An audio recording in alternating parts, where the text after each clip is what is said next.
श्री शिवाय नमस्ते दोस्तों, जैसा कि आप सब जानते हो 4 मार्च को है सोमवार की अष्टमी तिथि, जो कि बहुत ही विशेष और खास मानी जाती है।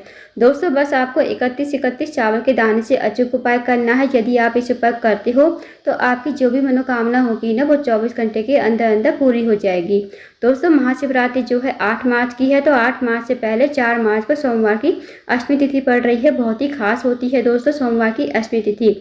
जो भी व्यक्ति, जो भी महिला सोमवार की अष्टमी तिथि के दिन उपाय करता है 31 चावल के दाने का, उसकी जो भी मनोकामना होती है ना, वो 24 घंटे के अंदर अंदर जरूर पूरी हो जाती है। पूज्य गुरुजी प्रदीप मिश्रा जी ने ये जो उपाय है सोमवार की अष्टमी तिथि के दिन ही करने को बताया है। जब भी सोमवार की अष्टमी तिथि आए तो इस उपाय को अवश्य कीजिए। दोस्तों यदि आपकी कोई भी विशेष मनोकामना है, चाहे वो धन को लेकर हो, व्यापार को लेकर हो, नौकरी को लेकर हो, या फिर आपके जीवन की कोई अधूरी मनोकामना हो, तो अपनी मनोकामना पूर्ण करवाने के लिए इस उपाय को अवश्य कीजिए। पूज्य गुरु जी कथा को सुनकर उपाय को अच्छे से समझाने का प्रयास करेंगे। तो आइए दोस्तों जानते हैं उपाय कैसे करना है। ये जो उपाय है दोस्तों, ये है विशेष मनोकामना पूर्ति के लिए। साथ ही आपकी कोई मनोकामना है, चाहे वो धन को लेकर हो, व्यापार को लेकर हो, नौकरी को लेकर हो, या फिर आपके जीवन में कोई समस्या चल रही हो। दोस्तों इस उपाय को करने के लिए सबसे पहले आपको लेने हैं 31 चावल के दाने। अब जो आप 31 चावल के दाने लोगे वो कहीं से खंडित नहीं होने चाहिए, इस बात का विशेष ध्यान रखना। साथ ही आपको लेने हैं 31 हरे मूंग के दाने। जो खड़े मूंग होते हैं ना, वो आपको 31 हरे मूंग के दाने लेने हैं, और वो भी खंडित नहीं होने चाहिए, इस बात का ध्यान रखना। साथ ही दोस्तों आपको लेने हैं 31 बेलपत्र। अब जो आप बेलपत्र लोगे वो भी कटे फटे खंडित नहीं होने चाहिए। अब दोस्तों आप इस उपाय को सुबह से लेकर शाम तक कभी भी कर सकते हो। अब आप इन्हें लेकर चले जाइए शिव जी के मंदिर में। शिव जी के मंदिर में जाकर सबसे पहले जो आपके पास 31 चावल के दाने हैं ना, वो चावल के दाने आपको मंदिर की चौखट पर राइट साइड में या फिर लेफ्ट साइड में कहीं भी आपको रख देने हैं, या तो सीधे हाथ की तरफ या फिर उल्टे हाथ की तरफ। अब आपको जो है मंदिर के अंदर प्रवेश करना है। साथ ही दोस्तों आपको इस बात का विशेष ध्यान रखना कि जो आप चावल के दाने शिव जी की चौखट पर रखोगे ना, मंदिर की चौखट पर, वो आपको बीच में नहीं रखने हैं। या तो आप राइट साइड में रखोगे या फिर लेफ्ट साइड में। उसके बाद आपको मंदिर में प्रवेश करना है। अब आपको आ जाना है नंदी बाबा के पास। जहाँ भी नंदी बाबा हो वहाँ पर आपको आ जाना है। अब देखना है दोस्तों, नंदी बाबा का जो उठा हुआ पैर होगा ना, वहाँ पर आपको आ जाना है। अब आपके पास जो 31 हरे मूंग के दाने हैं, ये आपको नंदी बाबा के उठे हुए पैर पर समर्पित कर देने हैं, श्री शिवाय नमस्तुभ्यम कहते हुए। अब दोस्तों ये जो आपके पास 31 बेलपत्र है, ये आपको लेकर जाना है शिवलिंग के पास। शिवलिंग के पास जाकर सबसे पहले आपको वहाँ पर बैठ जाना है। बैठने के बाद अब जो आपके पास 31 बेलपत्र हैं, या तो आप 31 के 31 बेलपत्र पर पीला चंदन लगा, बेलपत्र की बड़ी वाली पत्ती होती है ना, उस पर आपको पीला चंदन लगा लीजिए। पीला चंदन नहीं है तो आप ऐसे ही चढ़ा सकते हो। और ये जो बेलपत्र आपको समर्पित करनी है, ये आपको समर्पित करनी है माता अश्वसुंदी के स्थान पर। अब दोस्तों आप सबको बता दें कि माता अश्वसुंदी जो है शिव जी की सबसे छोटी और प्रिय पुत्री है। माता अश्वसुंदी का स्थान जलाधारी के बीचों बीच में होता है। नाग देवता की तरह बनी हुई होती है, मोटी सी लाइन होती है, तो वहाँ पर आपको बेलपत्र समर्पित करनी है। अब आपको बेलपत्र जो है एक एक करके समर्पित करनी है। जैसे आपने एक बेलपत्र समर्पित करी तो श्री शिवाय नमस्तुभ्यम, दूसरी बेलपत्र समर्पित करी, श्री शिवाय नमस्तुभ्यम। इसी प्रकार आपको 31 बेलपत्र और 31 बार आपको श्री शिवाय नमस्तुभ्यम बोलना है। अब जो बेलपत्र की डंडी का मुख होगा वो जलाधारी की तरफ रखना है आपको, जहाँ से जल नीचे बहकर गिरता है। उसके बाद जो पत्ती का मुख होगा वो आपको शिवलिंग की तरफ रखना है।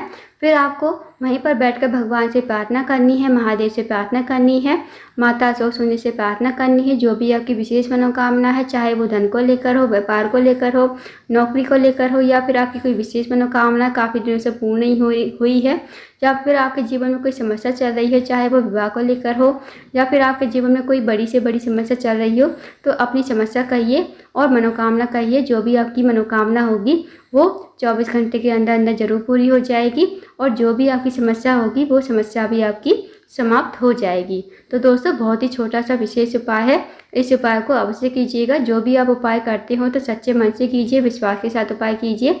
अगर हम विश्वास के साथ उपाय करते हैं तो हमें विशेष फल की प्राप्ति होती है। और दोस्तों जब भी कोई उपाय विशेष तिथि पर किया जाता है तो मनोकामना जो है अवश्य ही पूर्ण होती है। सोमवार की अष्टमी तिथि है, बहुत ही विशेष तिथि है, तो इस उपाय को अवश्य कीजिएगा। अब जानते हैं दोस्तों अगले उपाय के बारे में। अगला जो उपाय है दोस्तों, यदि आप इस उपाय को कर लेते हो तो आपकी मनोकामना भोले बाबा बिना मांगे ही पूरी कर देते हैं। इस उपाय को विशेष तिथि पर किया जाता है, जैसे सोमवार की अष्टमी तिथि हो गई। सोमवार के दिन भी इस उपाय को किया जा सकता है, पूर्णिमा के दिन, एकादशी तिथि के दिन और प्रदोष के दिन, शिवरात्रि के दिन, महाशिवरात्रि के दिन इस उपाय को किया जा सकता है। यदि आप सोमवार की अष्टमी तिथि के दिन नहीं कर पाते हो तो इस उपाय को, तो आप महाशिवरात्रि के दिन शाम के समय इस उपाय को अवश्य कीजिए। इस उपाय को करने के लिए दोस्तों आपको लेने हैं सफ़ेद फूल। बस आपको केतकी का फूल छोड़कर कोई भी आप सफ़ेद फूल ले सकते हो।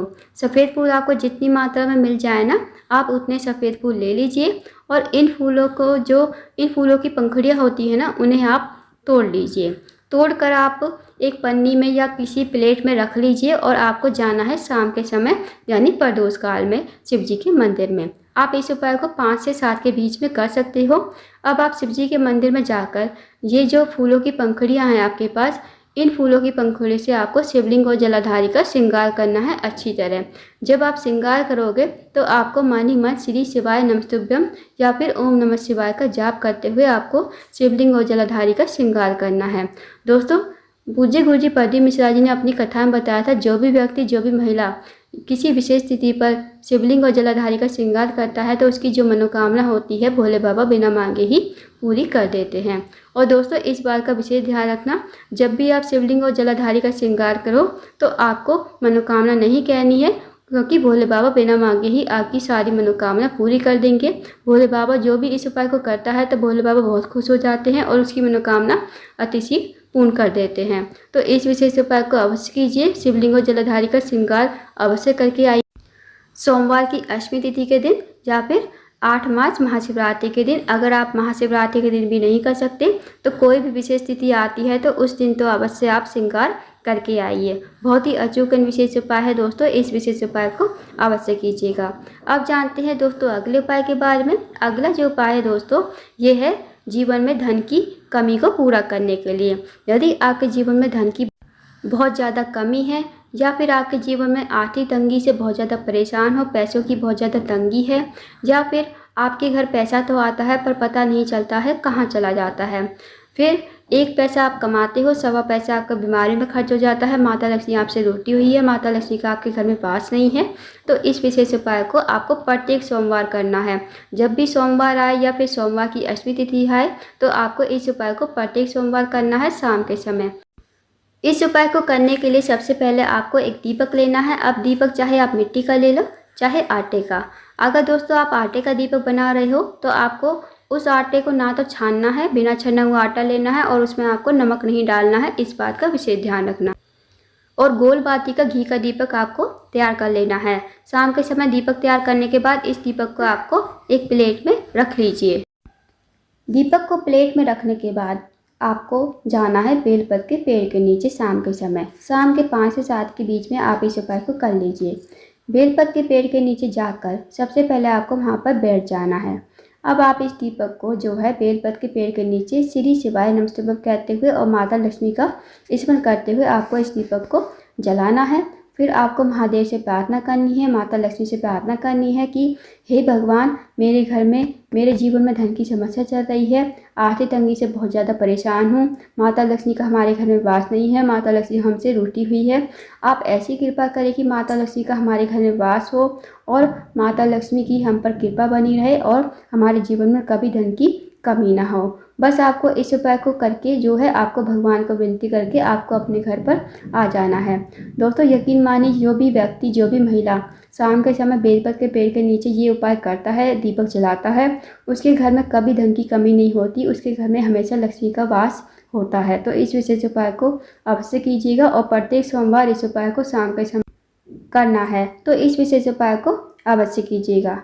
दोस्तों ये थे कुछ विशेष उपाय जो आपको सोमवार की अष्टमी तिथि के दिन करने हैं। इन उपाय को अवश्य कीजिएगा। अगर आपको जानकारी पसंद आई हो, वीडियो को लाइक करें, शेयर करें, चैनल को जरूर सब्सक्राइब करें और कमेंट बॉक्स में श्री शिवाय नमस्तुभ्यम हर हर महादेव जरूर लिखें।